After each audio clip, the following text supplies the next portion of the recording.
Friday. I'll make it quick, but I think this is very important for you guys as realtors to understand. It's a perspective that I thought about, and I think that maybe it will help you guys manage your clients a little bit better. So if I were to ask everybody who's receiving this video, what are the two things that are keeping people from buying homes right now? I think we'd all come up with the same two answers: inventory and interest rates. If we were to ask your potential clients or your buyers or the people that you've sent to us to pre-qual, what's the thing that's keeping you on the fence? What's the thing that's keeping you from buying? We would think that they would know a little bit about inventory, and yeah, they're probably going to say something about interest rates, but I think there's something deeper in there that we can do one of two things: potentially open up more inventory and also get people off the fence to buy. And what that is called a move up buyer. So basically someone who's going to buy a better house than they're currently living in.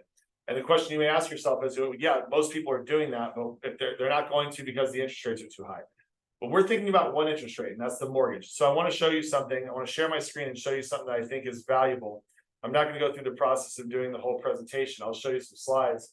But this is what's gone on with personal savings since 2018 to today, or through January, I guess, and what's going on with credit card balances. So if you think back to the recession right before COVID hit, we saw a spike in people's personal savings account. Look, it was 30% increase in what people were saving. So why was that happening? Well, one, we had the stimulus checks. There was a big push out of stimulus money, PPP, all that stuff. And also there wasn't a whole lot to do, right? So people were eating at home a lot more. People were not going out and spending money on movies. Gas was not a big deal because we weren't driving anywhere. So we were able to save a lot of money. But if you notice that it very quickly came down. And what's interesting is if you look at the credit card balances, they mirrored. So what did people do? They took all that stimulus money and they paid off their debt. Very smart idea, good idea thing, or smart thing to do. As we continued on, we saw two more bumps in stimulus money that came out, but we saw that was spent very quickly, and it wasn't spent on credit card debt. We don't see that same adjustment here. So basically what it means is people got comfortable to a lifestyle that they were living. That money went away very quickly, and they quickly started to pay with their credit card again. And we've seen a huge increase in credit card debt, not only in the balances, but also in the percentages of interest. Back here, 14% was the average credit card interest rate. Now it's up to 22%. We also saw car payments go up. So when you're thinking about someone who's looking at buying a house, they're not just taking into consideration the fact that their mortgages are going to be more expensive.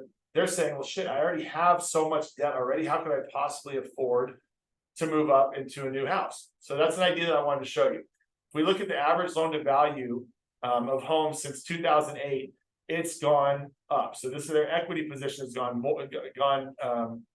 better, right? So right now people have a lot more equity in their homes and they have a lot more debt. I'm sure you guys can see where this is going.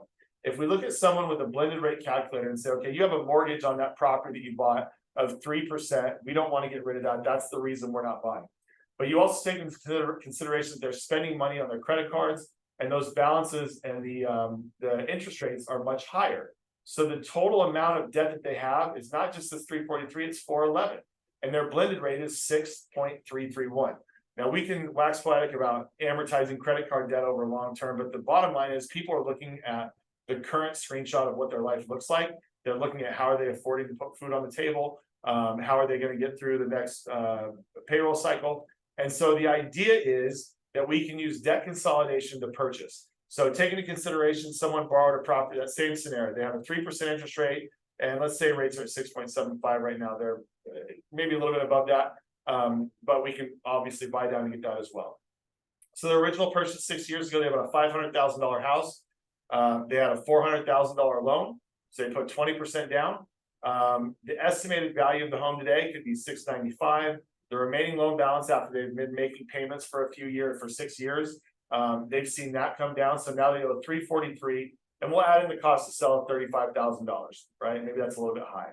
So they still have $317,000 of available equity. Proposed closing costs on a new house is $12,000, right? So we're going to go ahead and add in the closing costs. So they have, and that's actually high too. It's probably closer to $7,000. So they have about $305,000 of cash available for a down payment on the next home. So let's assume they want to buy an $850,000 property. They have $305,000 from this down payment that's left over from the sale of their property, and the new loan amount would be $545,000. a monthly payment increase of $2,572. So this is why people don't want to do this, because they're going, how am I going to be able to afford $2,500 more than what I already can't afford? And that's what I want to show you. So if we look at the front ratio here, we're at 26, the back ratio at 41, and the LTV, we're at 64%. So we still have some room that we could put less money down than that 305. We could put less money down and still qualify without private mortgage insurance. So if we look at all this debt that they had, the $20,000, the $20,000, $100,000 worth of total debt, paying off their car, you get rid of $2,935 worth of monthly payments. What's the difference in buying this $850,000 property? $2,572. So we could actually move them into this new house, pay off all of their debt. Now we'll talk about some specifics around that. And their monthly payment only changes by $286. And they're living in a house that's worth $250,000 more than the property they originally bought back in the day. So the one thing that you're going to want to be cautious about, well, we can do this two different ways. If you send your clients to us, we are happy to go through this with them. But the problem is when you're talking to them, if their instant response is, well, the rates are too high, or I can't afford to buy right now, you might want to say, hey, reach out to Aaron. He's got some really interesting things that he looks at with clients in regards to managing their total debt load and how he can make it possible for you to buy a bigger house than what you're currently living in and actually save money, or maybe just have the exact same payment.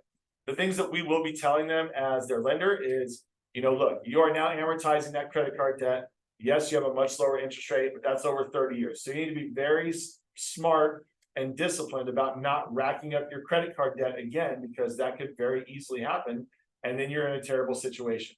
So they have to be responsible. We'll coach them through that aspect of it. And the other question is when they say, well, why would I want to amortize my car loan over 20 years when I only owe for 6 years? Well, again, we're looking at the bottom line right now. Right now, any bridge or any loan that we're doing right now is basically a bridge loan until interest rates go down. So at some point, even that rate that we're giving them now, that they have a slightly higher payment, they'll be able to go even lower than that.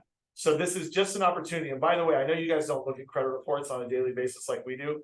It's tough in the streets right now. People are living paycheck to paycheck, and a lot of people that we're talking to, whether they make $30,000 a month or $30,000 a year, they are carrying a big balance on their credit card. And it's not just the people you would think. A lot of probably your friends that you think, oh, they're doing great, tons of money. They're probably struggling right now. So when you're talking to a client, I just wanted to bring this to your attention to say, maybe when they say the rates are too high or I can't afford to buy right now, there's a way that we can get creative to do this. So hope this helps. Hope you guys have a great Friday. It's hot, stay cool.